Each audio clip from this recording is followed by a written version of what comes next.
Hello and welcome to the first World This Week of 2026 with me, Gavin Lee. A year already being defined by the events of the first 7 days. We will analyse the developments and assess the consequences with a distinguished panel of international correspondents around the globe in a week that's seen the capture of Nicolas Maduro. Operation Absolute Resolve played out in 2 hours and 28 minutes, a movie-length duration of the type of raid we see in an Ian Fleming or Tom Clancy thriller. The combined military precision and tactical deception by US land, sea and air forces saw Maduro and his wife, Cecilia Flores, snatched and grabbed from a fortress-like compound in Caracas, cuffed and blindfolded and flown to New York to face drugs trafficking charges.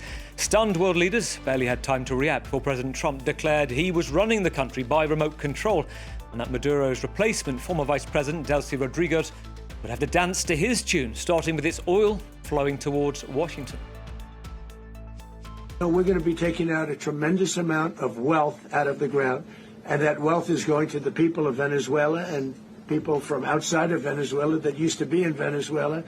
And it goes also to the United States of America in the form of reimbursement for the damages caused us by that country. It's been a week of renewed US rhetoric on grabbing Greenland. Hours after the Venezuela operation, President Trump talked again about his need to take the Danish territory for security grounds, he said, with, quote, Russian and Chinese ships all over the place, and Denmark, he claimed, not able to secure it. Copenhagen's first described it as a fantasy, but in light of US manoeuvres in Caracas and murmurings in the administration that force wouldn't be ruled out, the Danish Prime Minister, Mette Frederiksen, said the threat should be taken seriously. If the United States chooses to attack another NATO country militarily, then everything stops. That is including our NATO and thus the security that has been provided since the end of the Second World War. It's been another week of protests in Iran, reportedly the biggest opposition movement in over a decade, calling for the overthrow of the Ayatollah Ali Khamenei. British and US intelligence sources quoted as saying the country's supreme leader is examining options if the Iranian Revolutionary Guard turns against him, including fleeing to Moscow. Authorities have imposed an internet blackout. Statues of the regime have been toppled, and many demonstrators have been chanting the name of the exiled son of the former Shah, Reza Pahlavi. All of this triggered after a currency collapse, making life even less livable, with hyperinflation making everyday staples like bread, rice, eggs and cooking oil unaffordable for many. One anonymous protester spoke to Channel 4 News. The anger of protesters today is justified because people cannot even afford to buy bread. I believe the protests will continue because in reality, this is a revolution of the hungry. And it's been a week of anger and division in the US, where a 37-year-old mother of three was shot dead by immigration officials in Minneapolis. The incident recorded on video, the interpretation of what happened has split opinion largely on party lines. Thousands of demonstrators protesting in the aftermath, chanting the name of Renee Good, the woman who was killed, alongside shouts of murder directed at officials. In contrast, the US Secretary of Homeland Security, Kirsty Noem, claimed it was an act of domestic terrorism against law enforcement.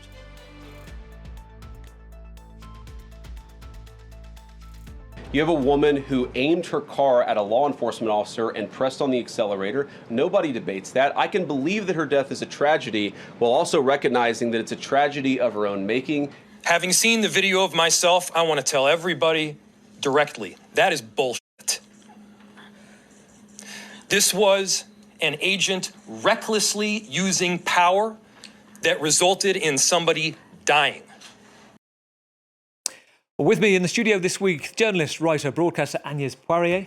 Welcome great to have you on the programme, and Happy New Year to you. Agnès is author of the critically acclaimed books Left Bank, Art, Passion, The Rebirth of Paris, and Notre Dame, the Soul of Paris. I should ask you, first of all, you're working on another book.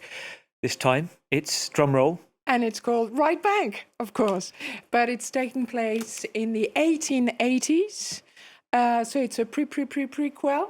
I think that's what they would say in Hollywood. And it's the youth of Marcel Proust from 1885 to 1908. Plenty of interesting people there. So where's your head at the moment? Half on world affairs, half in the world of Proust. Well, as always. Perfect place to be. Let me ask you something as well in Paris this week. You might have noticed in the triage of information easily gets lost, but we had this coalition of the willing meeting, the French and the British, saying that they will send troops to Ukraine in the event of a ceasefire.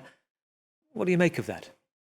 Well, I mean, they are talking about military hubs, but that's only after a ceasefire is declared. So I think we're a long way away from it. And but at least, I mean, France and Britain have been very consistent and constant about this, and with Germany not quite sure where it stands. So we shall see. I mean, supporting Ukraine is essential to Europe. And on another week, it might be the headline, not this week. Let's cross to London. Let's bring in Hal Hodson, the Americas editor at The Economist, who has written this week the week's headline cover piece on Venezuela entitled The Monroe Delusion. Monroe. It is an excellent read, Hal. Welcome to The World this week.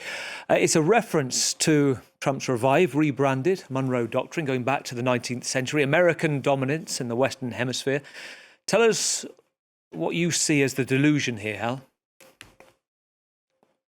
Well, start with what the Monroe Doctrine was about. It basically said that America has the right to prevent foreign powers intervening in its hemisphere. The new version, Mr. Trump's version, says that America has the right to project power in its hemisphere however it likes, to whoever it likes, whenever it likes, and that being strong makes it right. And the delusion here is that acting in that way will be good for America in the long run. Now, there's nothing to say that a strong America is bad, but the power of coercion and force and getting people to jump to your tune with a stick cannot ever match the power of cooperation and collaboration and working together. And there is no country in the Western Hemisphere that doesn't have its backup right now. Very interesting. It's a little carrot, all stick right now. And well, lots of oil flowing to Washington as well. We'll hear more on that, and we're looking forward to hearing more from you as well, Hal. Staying in London, let's bring in Tara Kangalu. Let's welcome Tara back, a renowned voice on Iran, independent global affairs correspondent, founder of the Art of Hope charity, and author of The Heartbeat of Iran, Real Voices of a Country and Its People. Good evening, Tara. Happy New Year to you as well. Good to have you back with us. We're going to look in detail tonight about events in Iran. There is a lot of overlapping geopolitics in each story. Just as we speak, I want to talk about the scale of this. President Trump reporting himself, suggesting the aging Ayatollah is preparing a Plan B contingency to escape Tehran. Credible? Thanks, Gavin. It's good to be with you and the panel.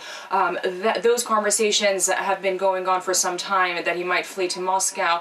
As you know, and viewers might know, the country's foreign minister is actually in Lebanon with his family for an unknown amount of time. And I was talking to folks in Lebanon because there has also been speculations that if the supreme leader would go to Lebanon. So that might be a possibility, but the fact that this is part of the conversation tells us that the regime is at its weakest point, and I think the way they've been reacting and the way they've been handling the protests also indicate that. And I know we're going to talk about the blackout, the internet blackout, because that is the moment we're in right now, presenting an extremely precarious, dangerous, and potentially fatal moment for millions of Iranians in the country, because the Islamic regime once again has cut the internet and has isolated, and in some ways, according to people in Iran, held nearly 90 million people hostage. And that's what we need to be looking at very carefully right now.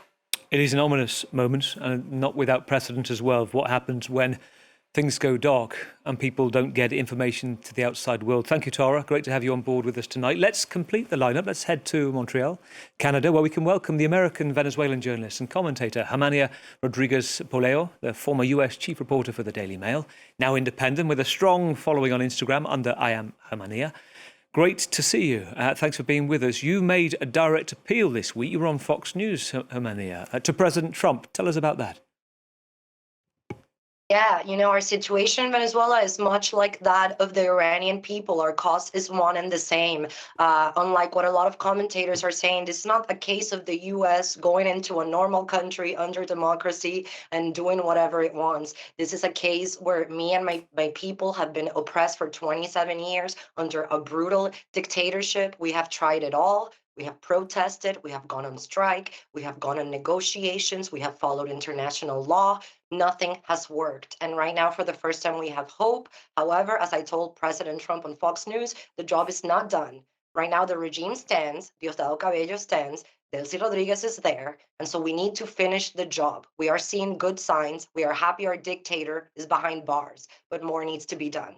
Diosdado Cabello, the Interior Minister, now the President, as you said, Delcy Rodriguez. As you mentioned to me in the hours in the aftermath of the operation ongoing, Hermania, these two are not necessarily best of friends. There are splits within Chavismo, which we will get to as well. I want to ask you too, that the dangers faced by critical journalists under Maduro, under Chavez, typified by what your family have faced. Your mother is a prominent Venezuelan investigative reporter, presenter Patricia Poleo, who's faced arrest warrants. She's been forced into hiding as well 2 decades ago. Can you tell us a bit about how that shaped your life and your journalism as well? Listen, my personal story helps emphasize how the brutality that my country has been under for over 2 decades. A lot of people are just now knowing about Venezuela and what's going on and concerned about international law. The reality is that people like me, we've been suffering for over 2 decades. When the world was still saying that Hugo Chavez was cool, he was already trying to imprison journalists like my mother. When I was 11 years old, I left my house one day in the beautiful country we had, never knowing that I would never come back because Chavez would accuse my mom of terrorism for doing her job, and warning the country and the world of what Chavez wanted to do to our country and the Western Hemisphere that has now created the largest refugee crisis in the history of our side of the world. It is great to have you with us as well tonight, Tara, and we will get into that right now, because let's begin. 1:01, Saturday morning in Mar-a-Lago, Florida. President Trump is sitting in a makeshift Situation Room alongside Pete Hegseth, Marco Rubio, and the director of the CIA. They are watching a live feed of an assault aircraft cameras and drones above Caracas. The key moment in Operation Absolute Resolve, 2:01 in the dead of the night in the Venezuelan capital, as helicopters descended into the compound where Maduro was holed up in the madrugada. By 4:30, the operation was over. Within hours, it was being packaged up by the White House, Netflix style, for social media. Nicolas Maduro had his chance until he didn't. He effed around and he found out. This was one of the most stunning, effective, and powerful displays of American military might and competence in American history. Like, I don't understand yet how they haven't figured this out. And now, if you don't know, now you know. A front row seat for Donald Trump, who told Fox News, quote, "I watched it literally like I was watching a television show." The target, Nicolas Maduro, was classified by Washington as a drugs trafficker, the head of a drugs cartel, and now the subject of rolling news coverage as we watched images and footage of his prisoner's journey, hobbling to a New York court on Monday, and the image of him blindfolded in a detention suit all over social media, generating a wave of memes and AI deepfakes as well. With Maduro gone, it's become clear this was no democracy in action. President Trump has declared himself to be running Venezuela and dismissed the Nobel laureate Maria Corina Machado as a replacement. Nice woman, he said, but doesn't have the respect of Venezuelan oil. The number one priority for the White House, US intentions over its sphere of influence, perhaps most clearly set out by Marco Rubio this week. We are going to take between 30 and 50 million barrels of oil. We're going to sell it in the marketplace at market rates, not at the discounts Venezuela was getting. That money will then be handled in such a way that we will control how it is dispersed in a way that benefits the Venezuelan people, not corruption, not the regime. So we have a lot of leverage to move on the stabilization front. The second phase will be a phase that we call recovery, and that is ensuring that American, Western, and other companies have access to the Venezuelan market in a way that's fair. Also, at the same time, begin to create the process of reconciliation nationally within Venezuela so that the opposition forces can be amnestied and released and from prisons or brought back to the country and begin to rebuild civil society. Well, on the ground in Caracas, an eerie silence on the streets was reported during the state of emergency, which gave way to seemingly organised pro-Maduro demos as the military urged people to continue normal activities. And Delcy Rodriguez, as Hermania mentioned, Maduro's number 2, who emerged as his successor, accused the US of oil piracy, though analysts suggest there may be a behind-the-scenes understanding with the Trump administration, cooperation of US oil interests, excluding China and Russia, in exchange for US recognition of her leadership. Hal, this story has moved very quickly this week. Just to pause a moment, that operation, the clinical way we hear that the special forces took Maduro and his wife from the safe house, it's edge-of-the-seat stuff in history. How do you reflect on that and the military machine of the US?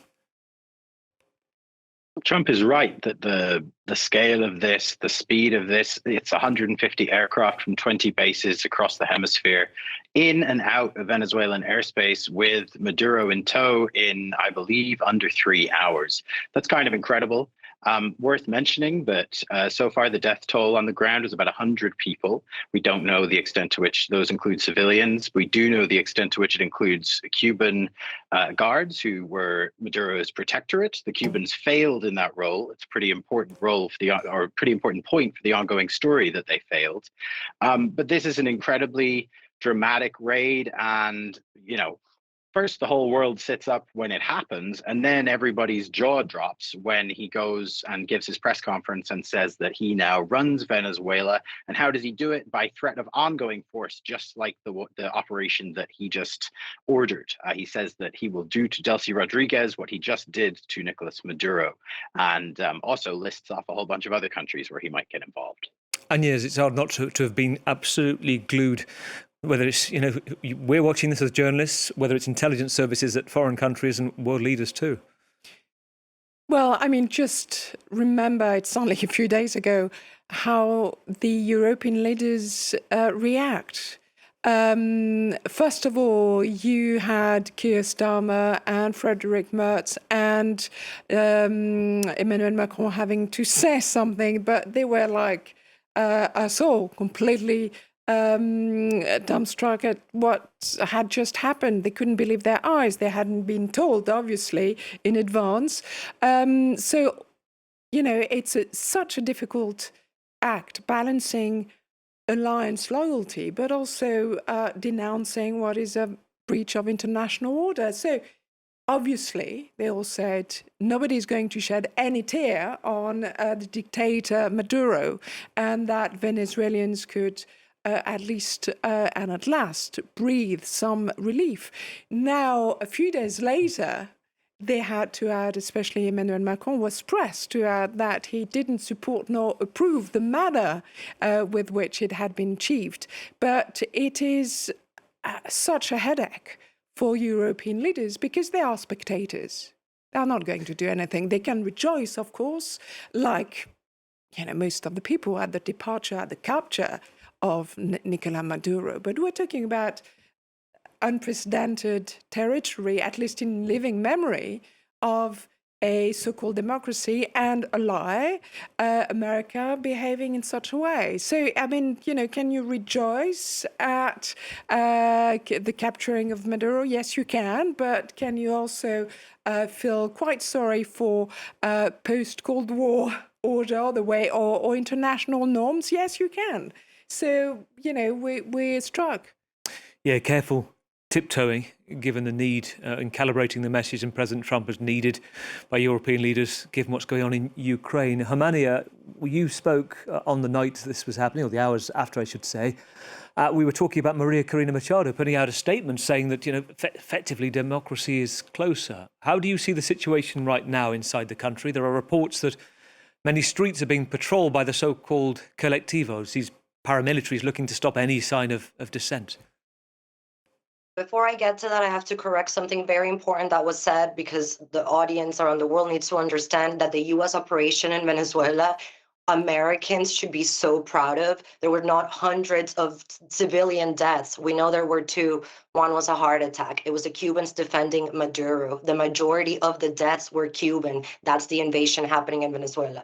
Now, to answer your question about Maria Corina Machado, the Venezuelan cause is hard for many reasons. The Trump administration's messaging is not great. We did not like to hear Maria Corina Machado cast aside. However, those who truly understand the situation, it's not about Maria Corina Machado not having support from the people. The reality is that she does not have any leverage in the institutions in Venezuela or the military. That's why it's a brutal dictatorship, and that's why we need help. The reality is that we have seen countless negotiations between the opposition and the regime that lead nowhere because the opposition has never had leverage. For the first time, Venezuelans are being represented by someone who has leverage, and that is the Trump administration. Now, 1,000%, we have not yet seen democracy, but we have seen a lot of positive signs. The media continues is focusing on every time Trump says something that sounds bad or about the oil. The reality is, as we speak right now,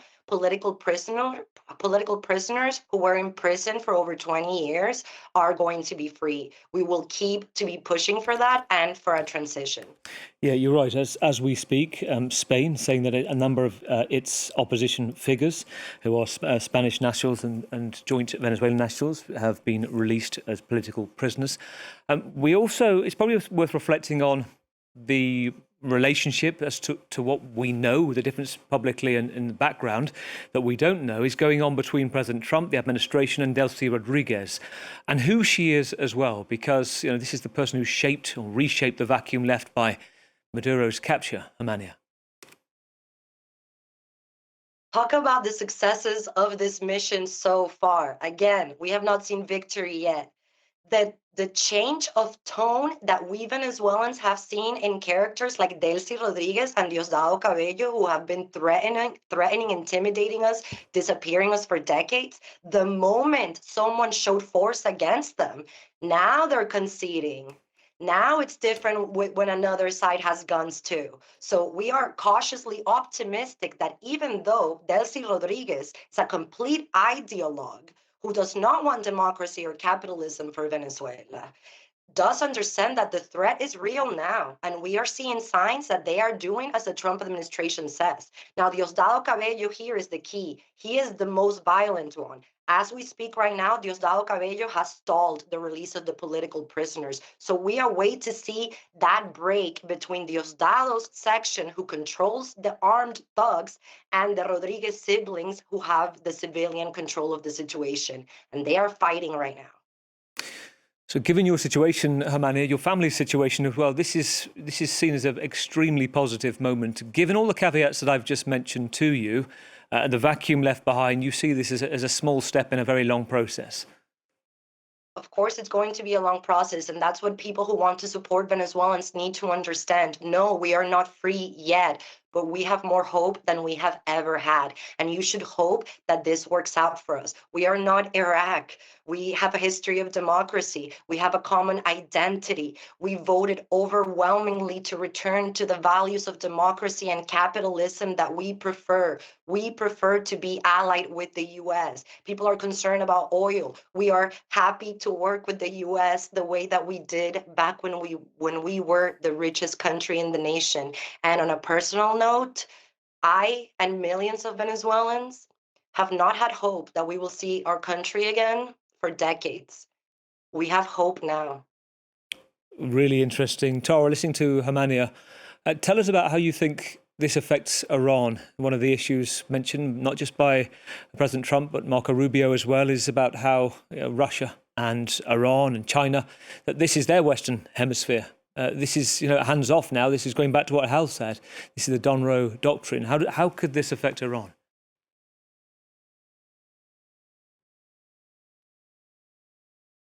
Tara, we can't hear you. Let's try again with your sound, Tara.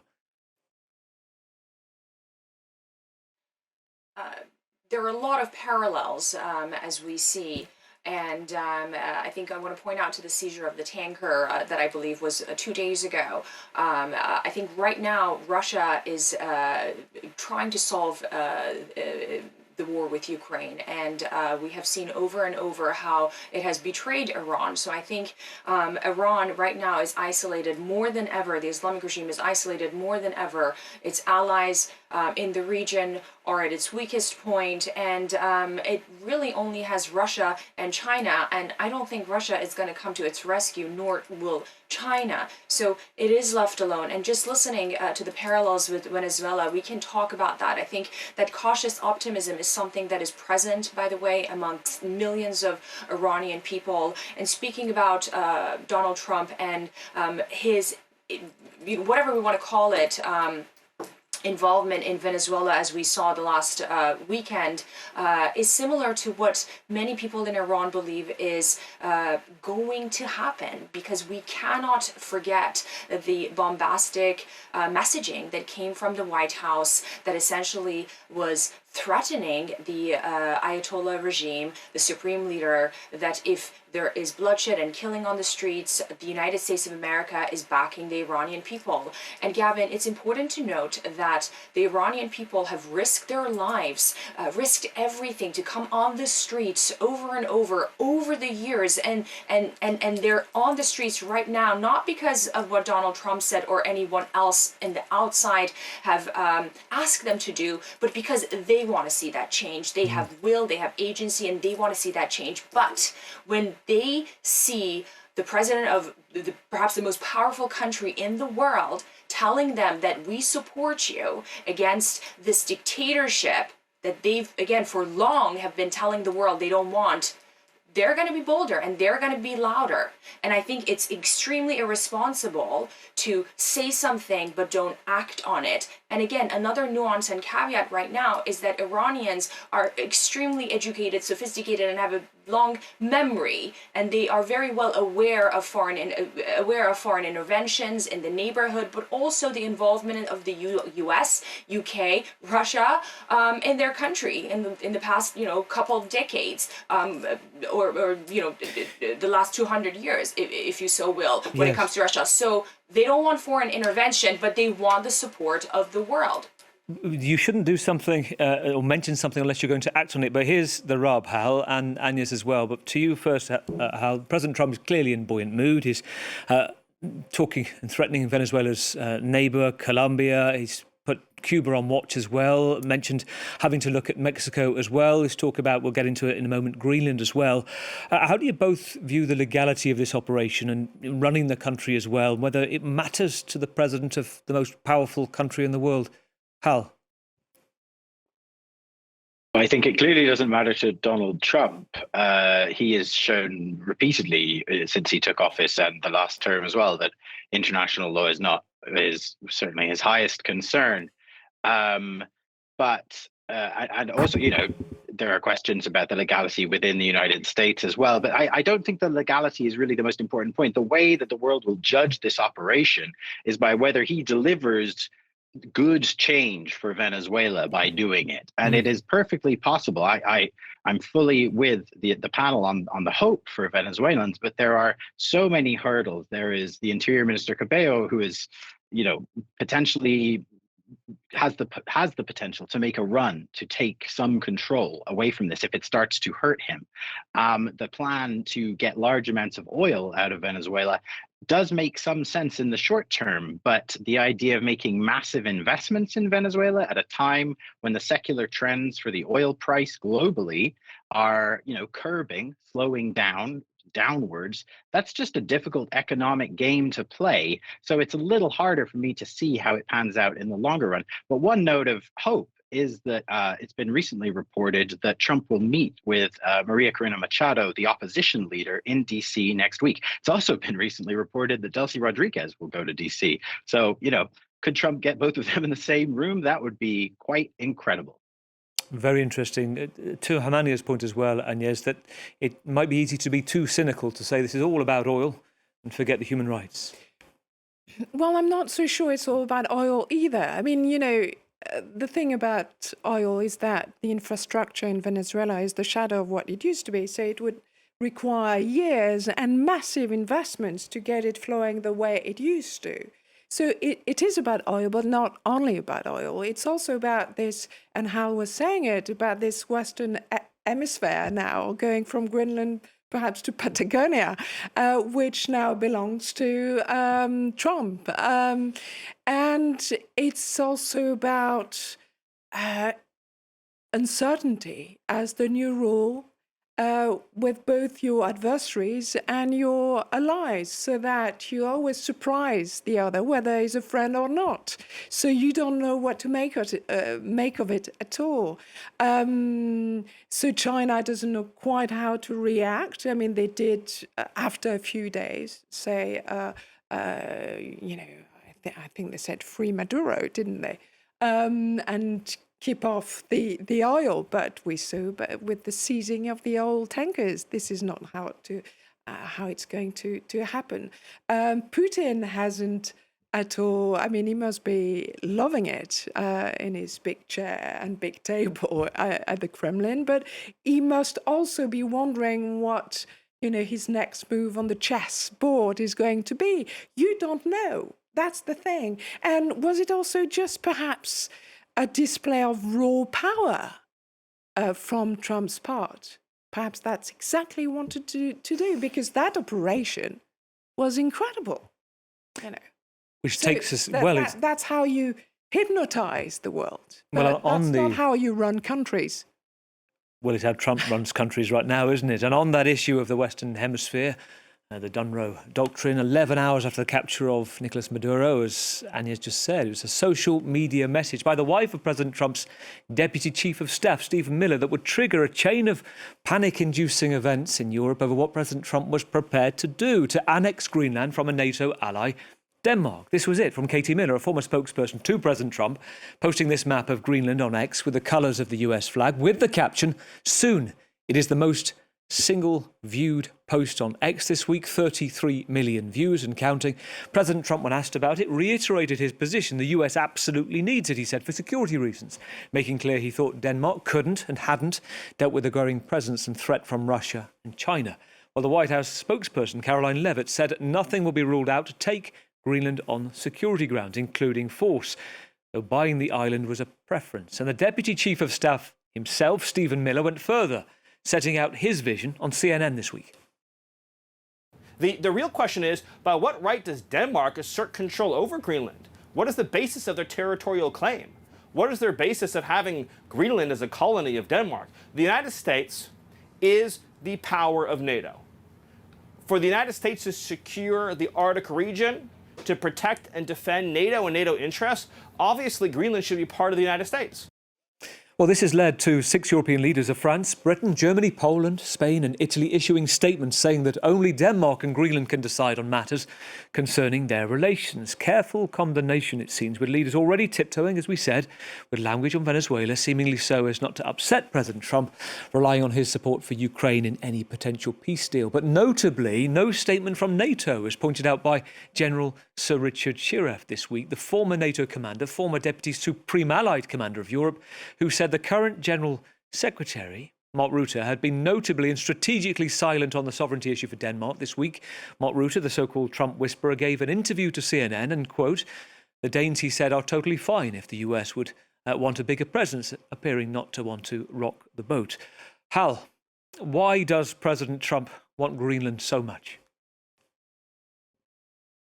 Well, this is, the next development, and this is fascinating and disturbing. If you go through the practical reasons why America might want Greenland, you've got military projection of power, you've got rare earths and minerals, and they can do all of those things right now. The Danes and the Greenlanders are totally open to more military presence. The Americans used to have 17,000 troops on Greenland during the Cold War. Now they have 200.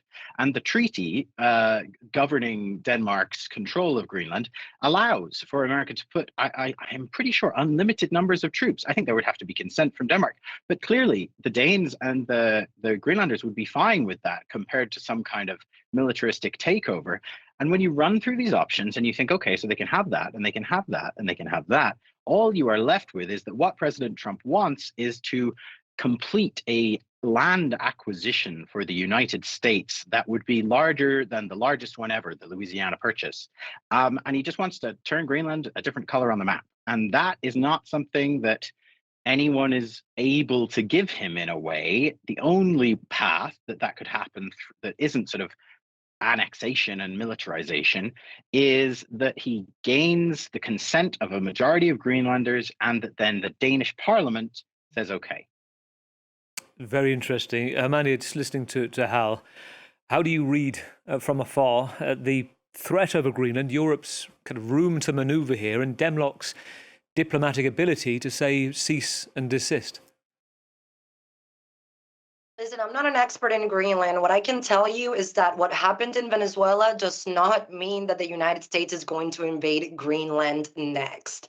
Again, Venezuela is a country under brutal dictatorship that was invaded by Cuba a long, long time ago. So we're talking about occupations, who controls the hemisphere. The reality is that ignoring the Cuban tragedy made it spread to 2 other countries. So that is the imperialism that was going on in the Western Hemisphere. I'm not an expert in Greenland, but I do not believe that Donald Trump now is going to start going into any democratic Western country and doing as he wants. That is not what happened in Venezuela. That is a dictatorship. It's interesting, just speaking, Agnes, to why President Trump may want it, and Hal's point as well to further that. Andrei Fedorov, he talked about Putin sitting pretty today, been watching what's going on. He sent out, it seems, some of his team who don't always speak. This is a member of his advisory team, ex-deputy Russian foreign minister. He said this, he was doing a round of interviews and said, he's right, he said Trump on Greenland. He said if it happened, it would create big problems for Russia. He said it would change the balance of forces in the Arctic zone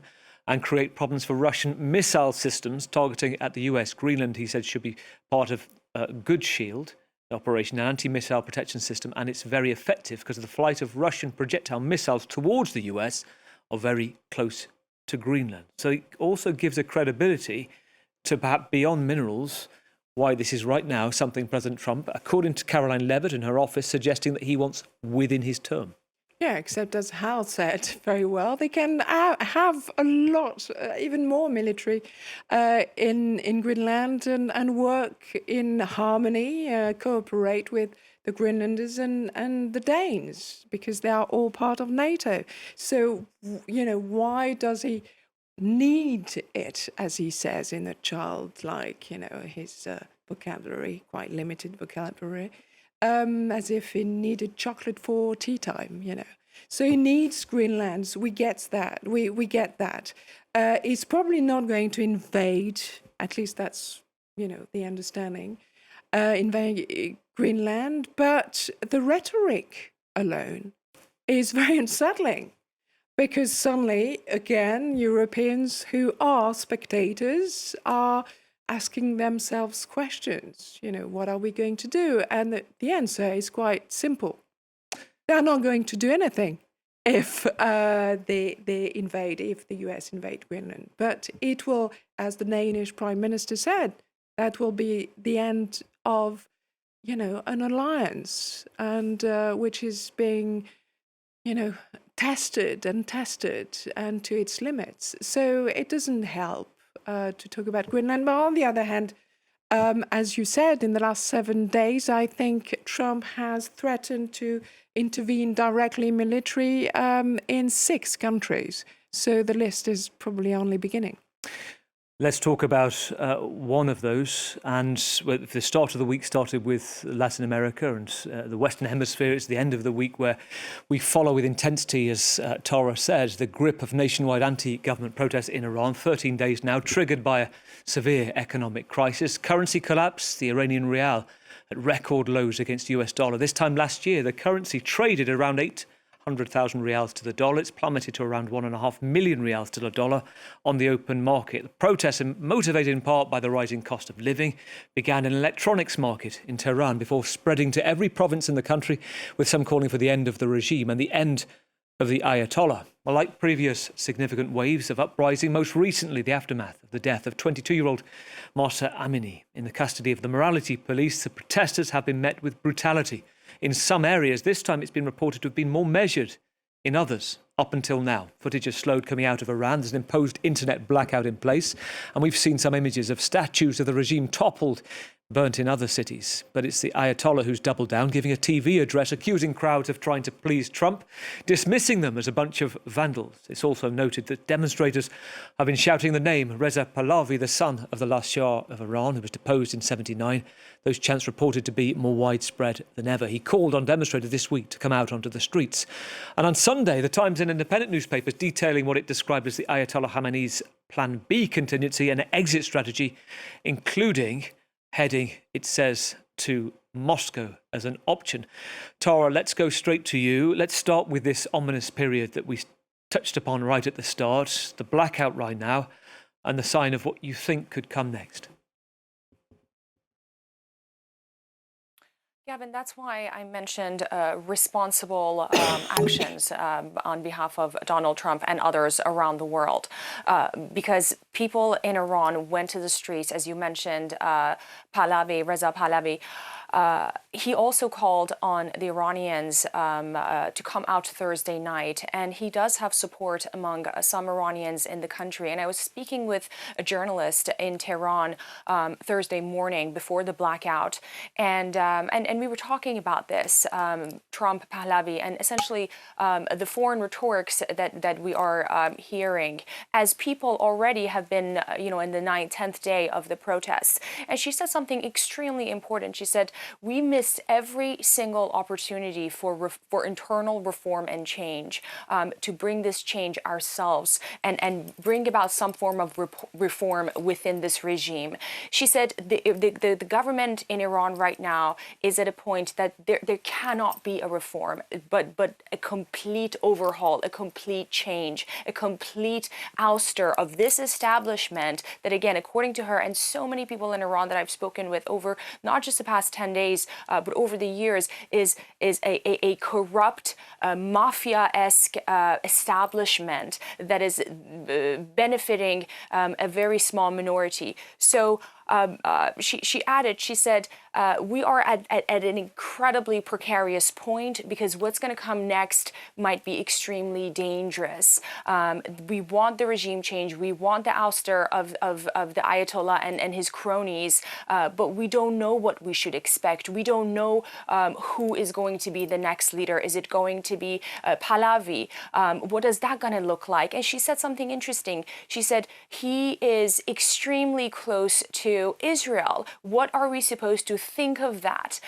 What are we supposed to think about when Israel is now suddenly sending these strong rhetorics that we're supporting the Iranian people at a time that we've seen the last 2-3 years what it has been doing in Gaza? So these are questions on the minds of Iranian people. At the same time, categorically, I can say easily close to that 90 million people in Iran want this regime gone, want this change, but they just don't know what's going to come next. And I think that's what's bringing about the anxiety and the fear. And again, right now we're in this blackout phase. You mentioned, Gavin, we heard the Supreme Leader come out today during the Friday prayers, blaming, as always, everything on the West, on the protesters, not taking responsibility. There's no surprise there. But we're not hearing or seeing anything from the ground, and that's quite concerning. Elon Musk, a few days ago, he said, we are ready to give Starlink to Iranian people to connect to the world. Where is that? And that's what I mean when I say responsible engagement and responsible foreign engagement with Iran. Where is this support? Where is it? Is there a path that you can see within the Iranian Revolutionary Guards, elements deserting him, anybody that would work with Reza Pahlavi, what he's like as a unifying figure, whether he represents, how much of a population he does represent? Where do you see that path? These are all important points. Again, speaking to another woman in Tehran, she's a CEO, and she's also a PhD student. She's a CEO of a tech company. She said, Pahlavi might not be a unifying figure.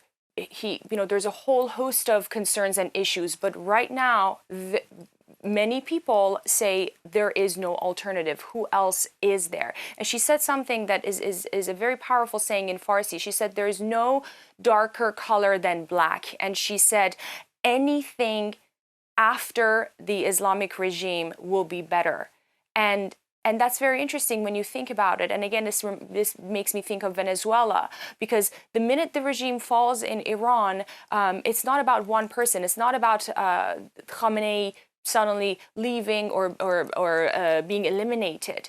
The country is in the grip of an extremely complex, powerful web of corrupt, revolutionary associates and cronies. What about them? What's going to happen to them? Iran it has the fullest potential are the people, and they need to decide their future. So for them, for many of them, is a wait-and-see game, unfortunately. Tara, we will speak, no doubt, in the days to come. Thank you, all of you, tonight on this week's panel, your insights, your unique expertise. In the studio with me, the writer, author and broadcaster Agnès Parrier. Thank you as always, Agnès. In London, thank you, Hal Hodgson, America's editor at The Economist. Also in London, Tara Kangalu, we just heard, a renowned voice in Iran, journalist and author. And in Montreal as well, Germania Rodriguez-Poleo, Venezuelan-American journalist and commentator.